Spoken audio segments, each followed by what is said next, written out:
Greetings, and welcome back for another thrilling episode of HFY Storytime with me, your host, the Casual Deathworlder.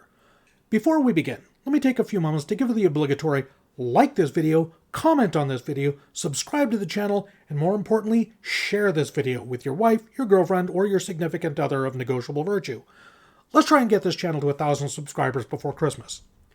On deck today, we have Do You Hold Our Debt Fulfilled by user IUpvoteUsernames. The link is in the video description. Please follow and give the author some love and support in the form of upvotes and or comments. While you're at it, be sure to check out my Patreon channel. Consider becoming a subscriber and help keep my editor energized with fried pizza and beer. Seriously, he's a large part of what makes this channel work.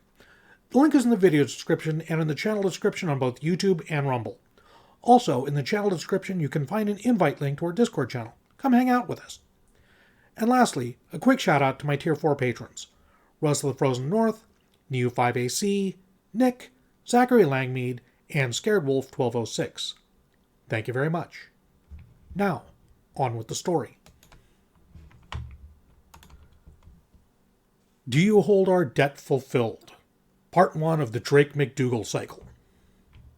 By user IUpvoteUsernames. About 12 years ago, a man died in a high orbit over Tau Ceti V. His name was Drake McDougal, and aside from a few snapshots and vague anecdotes from his drinking buddies, that's probably all we'll ever know about him. Another colony-born man with little records and little documentations, working whatever asteroid field the Dracs deigned to allow them. Every now and then, a Drac gunship would strut on through the system. Pax Draconia and all that. But that was it. One fine day, one of those gunships had a misjump. A bad one. It arrived only 90 clicks above Atmo, with all of its impellers blown out by the gravitic feedback of the Tau Ceti V's gravity well. The Dracs scraped enough power together for a good system-wide broad beam and were already beginning the death chant when they hit Atmo. People laughed at the recording of 60 Dracs going from mysteriously chanting to what the fucking for years after they forgot the name of Drake McDougal. The deafening clang and split second of stunned silence afterwards never failed to entertain. Drake had performed a hasty re-entry seconds after the gunship and partially slagged his heat shield diving after it. Experts later calculated he suffered 11 Gs when he leaned on the retro to match velocities with the Dracs long enough to engage the mag grapples on his little mining tug. Even the massively overpowered drive of his tug has its limits, and Drake's little ship hit hers about 1.5 minutes later. Pushed too far, the tug's fusion plant lost containment just as he finished slingshotting the gunship into low orbit. It was unharmed, of course. The Drac opinion of fusion power best translated is quaint, kind of how we view butter churns. It was on the local news within hours, on newsnets across human space within days.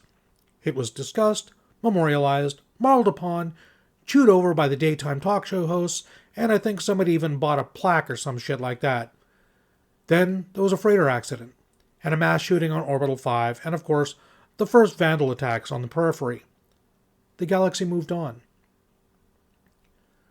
12 years is a long time, especially during war. So, 12 years later, as the Vandals' main fleet was jumping in near Jupiter and were strapping into the crash couches of what we enthusiastically called warships, I guarantee you not one man in the entire defense fleet could remember who Drake McDougal was. Well, the Dracs sure as hell did. Dracs do not fuck around. Dozens of 2-kilometer-long Drac supercaps jumped in barely 90,000 clicks away, and then we just stood around staring at our displays like the slack-jawed apes we were as we watched what a real can of galactic whoop-ass looked like. You could actually see the atmosphere of Jupiter roil occasionally when a Vandal ship happened to cross between it and the Drac fleet. There's still lightning storms on Jupiter now, something about residual heavy ions and massive static charges or something. 58 hours later, with every Vandal ship reduced to slag debris and 9 wounded Drac ships spinning about as they vented atmosphere, they started with the broadband chanting again. And then, the communique that confused the hell out of us all. Do you hold our debt fulfilled?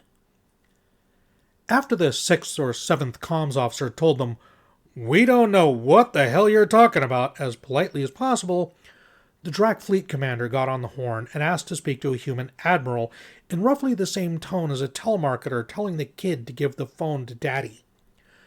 When the admiral didn't know either, the Drac went silent for a minute. And when he came back on, his translator was using much smaller words and talking slower. Is our blood debt to Drake McDougal's clan now satisfied? The admiral said, "Who?" What the Drac commander said next would have caused a major diplomatic incident had he remembered to revert to the more complex translation protocols. He thought the admiral must be an idiot, a coward, or both. Eventually, the diplomats were called out, and we were asked why the human race had largely forgotten the sacrifice of Drake McDougal. Humans, we explained, sacrifice themselves all the time. We trotted out every news clip from the space-wide nets from the last 12 years. Some freighter cook that fell on a grenade during a pirate raid on Outreach. A ship engineer who had locked himself into the reactor room and kept containment until the crew evacuated. Firefighter who died shielding a child from falling debris with his body during an earthquake. Stuff like that. The Dracs were utterly stunned. Their diplomats wandered out of the conference room in a daze.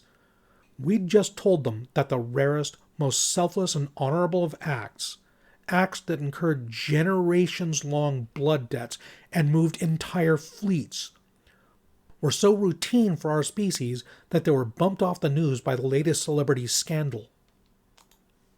Everything changed for humanity after that, and it was all thanks to a single tug pilot who taught the galaxy what truly defines man. Good morning, good afternoon, and good evening. I am the Casual Deathworlder, your host, and this has been part 1 of the Drake McDougal cycle.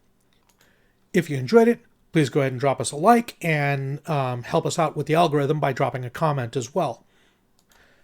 And I have a question for the audience. Do you like this enough for me to do part 2?